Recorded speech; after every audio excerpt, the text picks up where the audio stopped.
안녕하십니까. 네, 소통대통의 지광입니다. 중요한 건 뭐냐면 우리가 살아가다 보면요,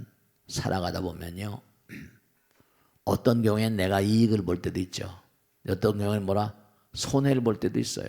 부처님께서는 회법에 이런 말 말하면 이익과 손해 개념을 떠나라 그랬어요. 이익과 손해 개념 그러한 그 경우를 떠나라. 근데 내가 이익 보면 당연히 기분 좋고 손해 보면 기분이 나쁘죠. 근데 어쩔 수 없이 손해가 나든 피해가 나든 이익이 나든 피해가 나든 중요한 건 마음을 얼마나 잘 갈무리하냐. 손해가 크게 되면 어떻게 돼요? 저도 머리 깎고 살면서 이런 일 저런 일 하잖아요, 그죠? 그러면 뭔가 아니, 여러 가지 어려운 일도 많고 말이죠.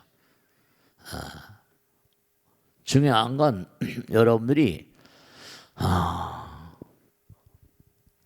어떤 손해가 어떤 피해를 내가 봤을 때 중요한 건 상대방이 나에게 준 피해보다 내가 그것을 어떻게 소화하냐. 손해가 났을 때 내가 울고불고 난리치고 죽이려면 살려면 하면 결국 뭐예요? 이중으로 삼중으로 피해를 본다니까. 몸도 마음도 상한다니까요.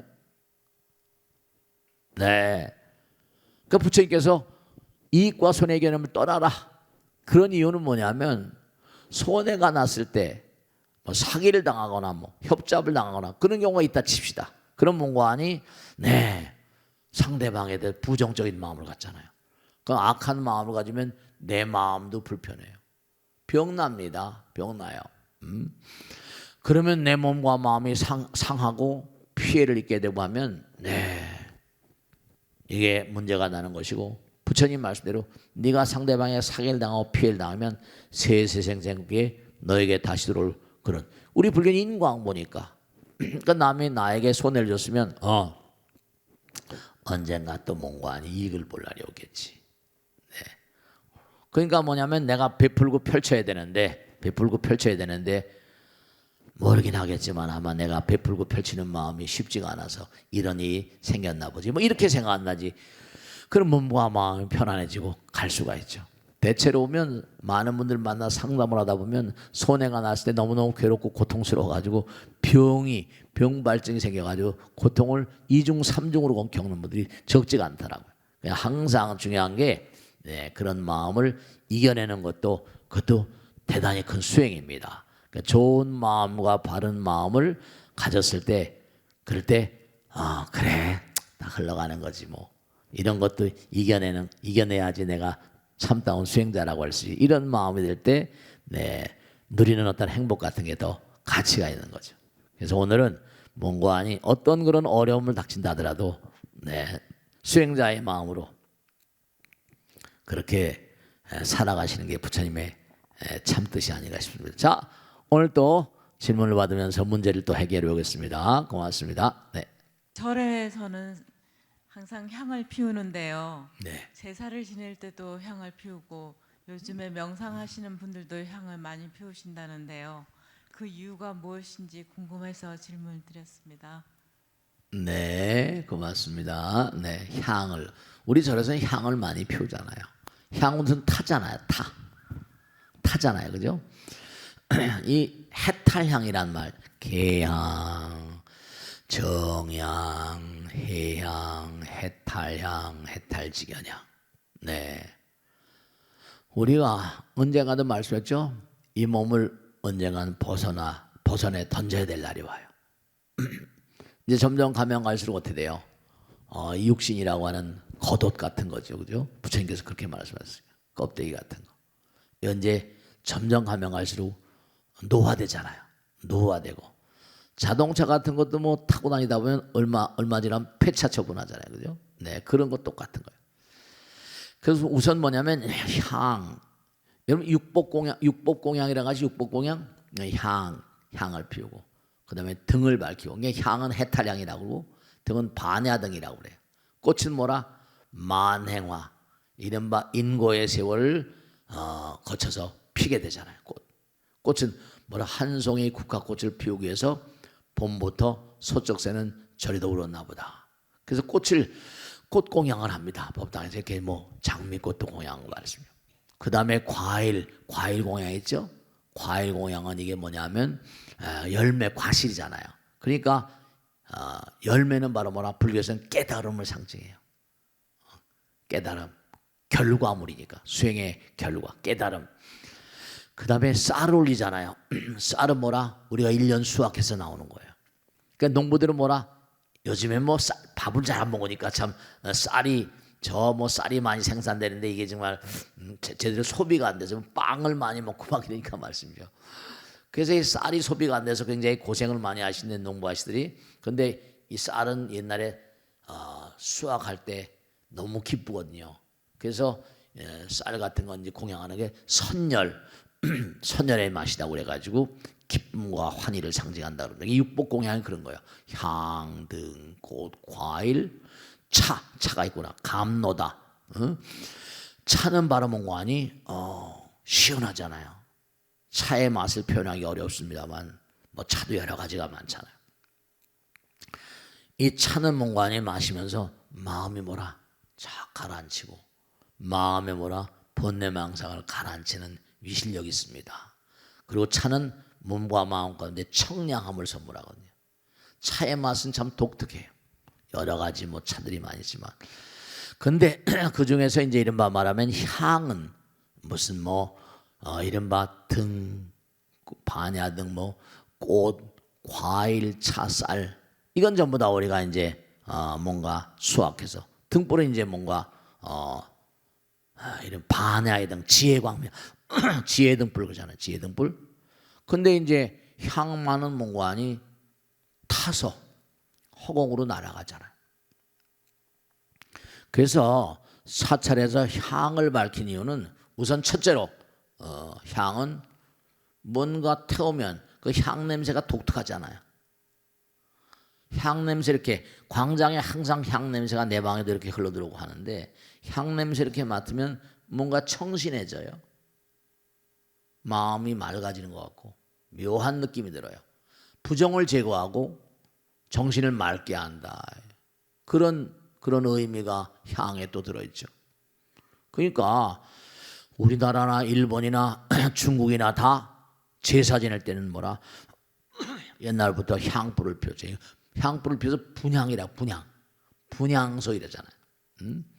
그러니까 향은 이게 어떤 의미가 있는가 하면, 다른 것보다 향을 태우게 되면요, 궤향, 정향, 해향, 내가 몸과 마음을 다해서 내 몸을 불태우면 내 몸에서 궤의 향기가 나온다는 거예요.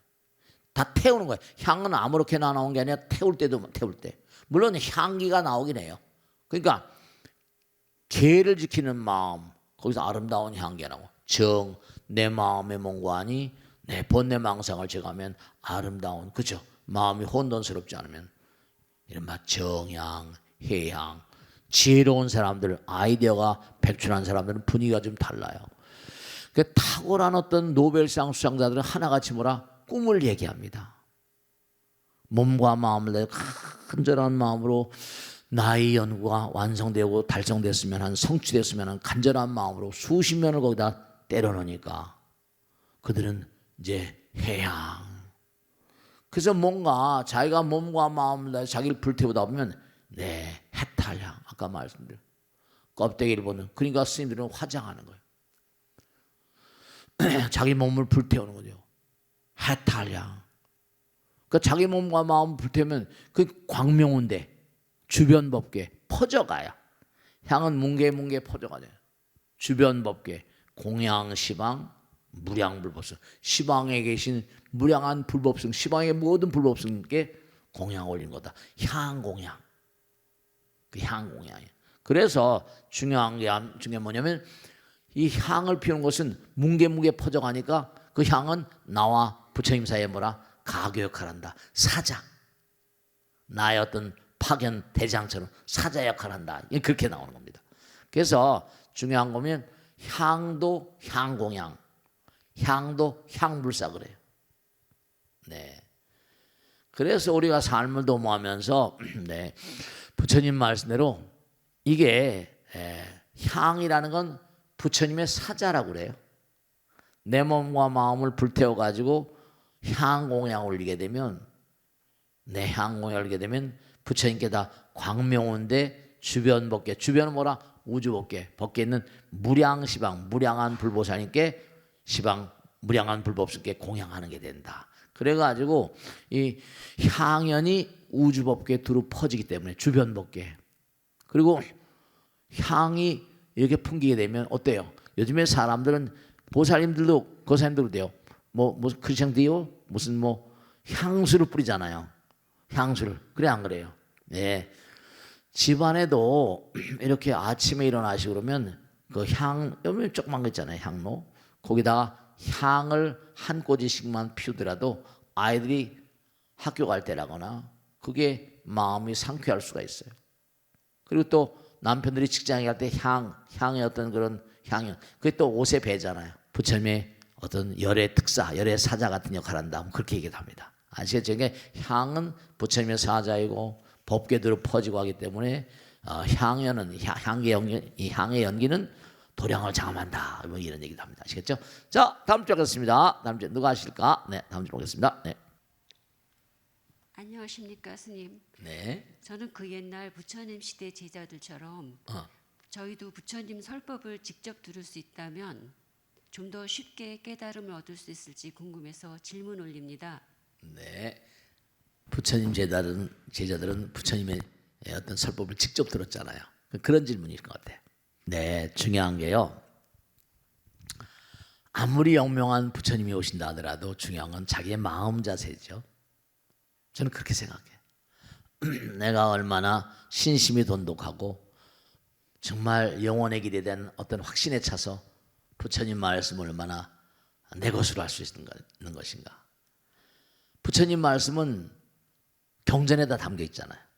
그래 안 그래? 84,000대 금강에도 약시 경전 소예처는 일처전하사 개영광양이라 여불탄묘.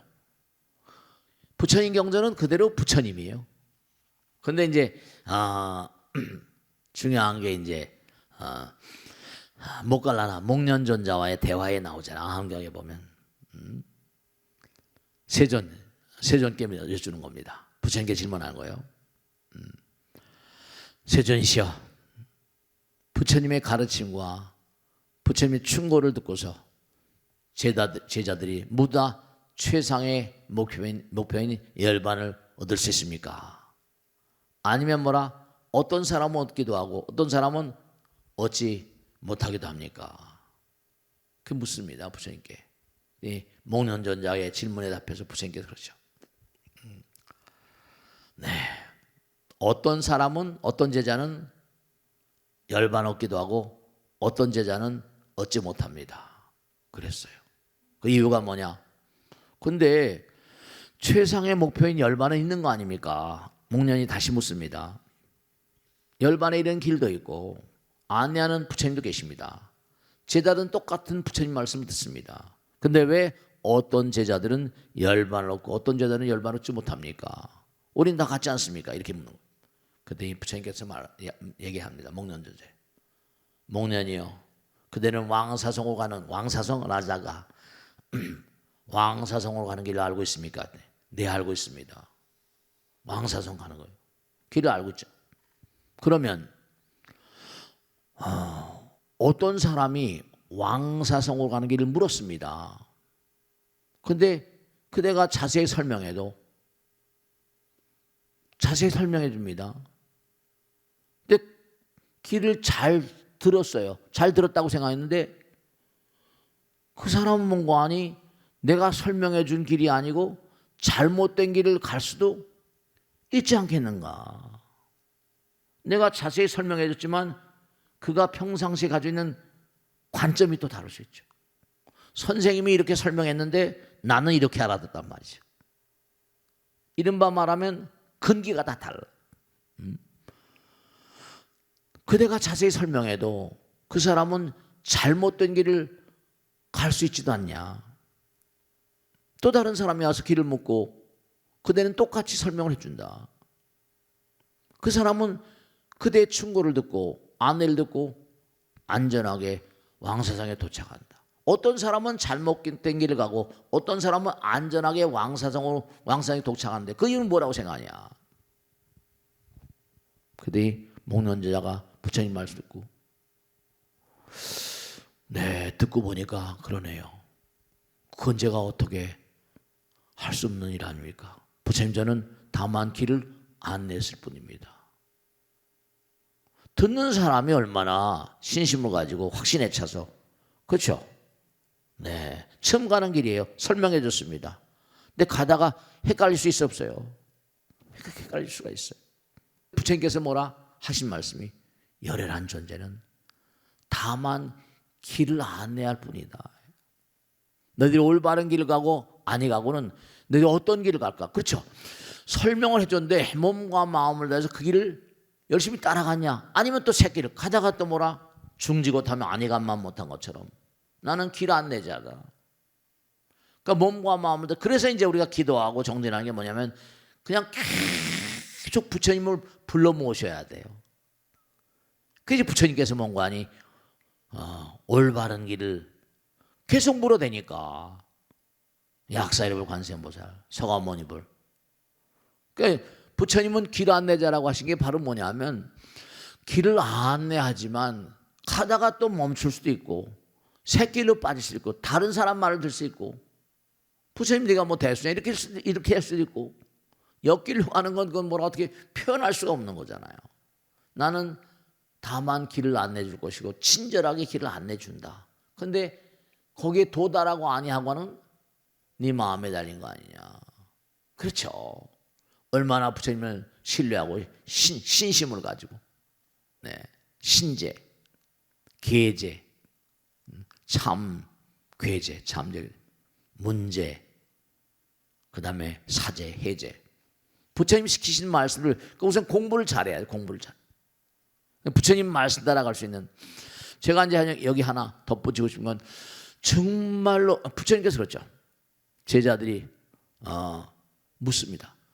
세존이시여, 안한존자가 묻죠. 누가 와서 다 질문합니다. 부처님이 유명하니까 그 당시에. 그럼 부처님께서 다 고개를 끄덕끄덕대는 거예요. 나다 옳다.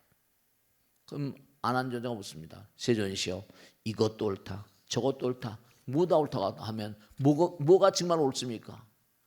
그래, 만약에 네가 틀렸다고 한다면 그 녀석은 내 멱살을 잡고 싸움하자고 달릴 것이다. 그냥 가게 하라. 가다가 길이 막히면 다시 돌아 나올 거 아니냐. 그렇죠. 시간은 많이 걸지 모르겠지만 부처님을 정말로 신뢰하는, 부처님을 등지하는 마음. 옛날에 그죠. 뭐로 가도 뭐라 서울만 가면 된다. 그러니까 몸과 마음을 다해서 부처님의 안내 따라가는 그런 사람들은 정말로 뭐냐면 네, 흔들리지 않는 마음으로 몸과 마음을 다 열심히 말이죠. 우린 부처님 말씀 따라 최선을 다해. 그러니까 자꾸만 부처님 부르고 나가면, 그래서 친기명호 항상 애기들이 울기만 하면 엄마가 돌봐주잖아요. 그러니까 알긴 알지만 계속 기도하는 마음으로 나가면 된다는 걸 꼭 말씀드려요. 아시겠죠? 자, 다음 줄 받겠습니다. 스님 안녕하세요. 네. 저 상원길사 때 청규를 제정했던 걸로 기억납니다. 네. 봉암사 길사 때도 청규가 있었다는 걸 아는데요. 네. 청규는 계율과 어떻게 다른지 스님의 고견을 청합니다. 네, 고맙습니다. 네. 이 청규라는 말하고 계율이라는 말하고, 계율은 보편적인 모든 그런 불자들이 지켜야 되는 어떤 그런 원리 원칙이라고 할까요? 뭐 물론 무슨 세속에서 만든 법도 개정을 해야 될 때가 있죠. 그런데 불교에서 말하는 계율은 보편적인 살생하지 말라. 이건 보편적이죠. 도둑질하지 말라, 사음하지 말라, 거짓말하지 말라, 술 마시지 말라, 사부대중에 허물을 말하지 말라, 나를 높이고 남을 깔보지 말라, 인색하고 베풀지 등등 삼보를 비방하지 말라. 십중대계가 있잖아요. 그런데 그런 건 계율이에요. 계율이에요. 누구나가 다 그 계율에 적용이 됩니다. 적용 대상이에요. 그런데 이른바 상월결사 아까 말씀했죠. 또 봉암사 결사.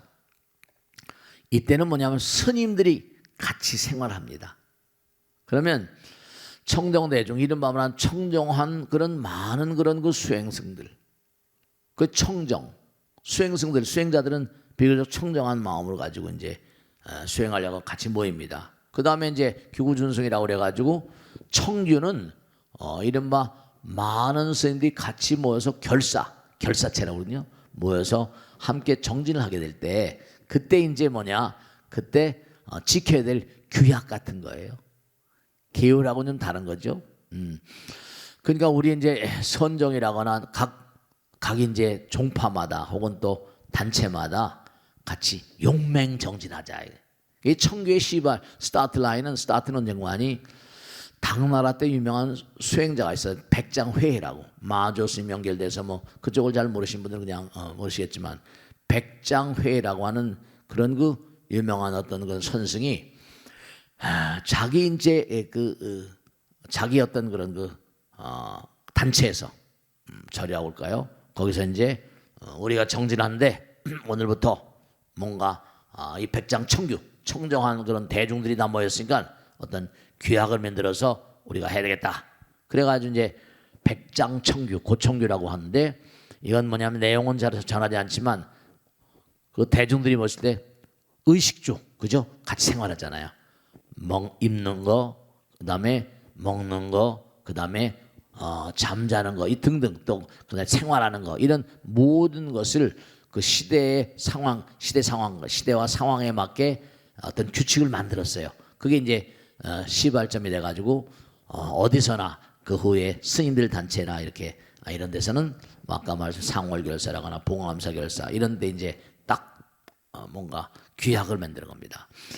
그래서 이제 그 백장청규의 어떤 그런 그 흐름을 이어받아 가지고 전등록이라거나 뭐 이런 등등에 그 보면 하나하나 보면 그게 이제 전등록에 이게 실려 있거든요. 그래서 전등록에 나오는 내용을 바탕으로 백장청규라거나 이런 걸 짐작해서 알 수 있다 이렇게 얘기합니다. 그래서 보면 첫째로 이 백장 이 청규 이른바 단체가 온전하게 잘 유지해 나가려면 정말 덕 있는 선지식을 장로로 삼아가지고 방장이란 말이 거기서 나왔어요. 방장으로 선임해서 그분의 어떤 그런 가르침을 따라야 된다. 방장. 그래서 이제 이른바 말하면 방장은 이제 이른바 대중들이 같은 방에서 정진하는 거예요. 맹렬하게 큰 방 대중이라고 그러죠. 그래서 이 방은 뭐냐면 침실이 아니에요. 수행하는 처소입니다. 그리고 수행하다 거기서 또 서로 자기도 하고 말이죠. 그러니까 큰 방에 큰 방 대중이라고 그래요. 큰 방에서. 그래서 이제 뭐 이른바 말하면 무슨 뭐 법당처럼 이렇게 꾸미는 게 아니고 수행 처소로 이제 뭔가 만드는 거예요. 그래서 이제 생불로 추대된 어떤 그런 그 장로로 하여금 설법을 하기도 말이죠. 그래서 이제 이른바 우리가 이 청유라고 하는 건 어떤 단체를 만들어서 스님들이 우리 그런 거 있잖아요. 우리 맹렬히 용맹정진하다 한다 이래가지고 만든 어떤 하나의 모임의 장로 큰 스님을 바탕으로 해서 일정한 기간 동안 몸과 마음을 다해서 열심히 정진하는 거예요. 이른바 말하면 이 백장 스님은 낮에 그러니까 수행하다가도 꼭 이른바 나와서 노동을 했어요. 그 스님들도 앉아만 있진 않으니까 일정한 시간 뭐 도량을 청소하기도 하고 농사를 짓기도 하고 그럽니다. 이 백장 스님이 그래서 뭐냐면 울력이라고 저래서 울력이라고 그래요. 울력은 뭐냐면 함께 이제 농사도 짓고 함께 청소도 하고 이러는 겁니다. 그래서 백장 스님 먼저 혼자 나가서 계속 자기가 이제 울력을 했다는 거예요. 그러니까 90이 넘어서까지 호미를 놓지 않으니까 제자들이 스님의 고령을 염려해가지고 호미를 몰래 숨겼대요. 그랬더니 밥을 안 먹는 거예요. 공양을 안 해요. 스님 왜 공양 안 하십니까? 그래서 유명한 얘기가 나오면 일일부작. 내가 하루 일하지 않으면 일일불식이라. 나는 하루를 먹지 않겠다. 그래가지고 스님에게 다시 호미를 드렸다는 거 아니에요. 나는 오늘 호미를 저버려서 일을 하지 못했으니 먹을 자격이 없다. 그러니까 백장청교의 정신은 뭐라고 하니 이렇게 큰 스님도 딱 그 규율을 지키는 그런 강한 면모가 있었던 거예요.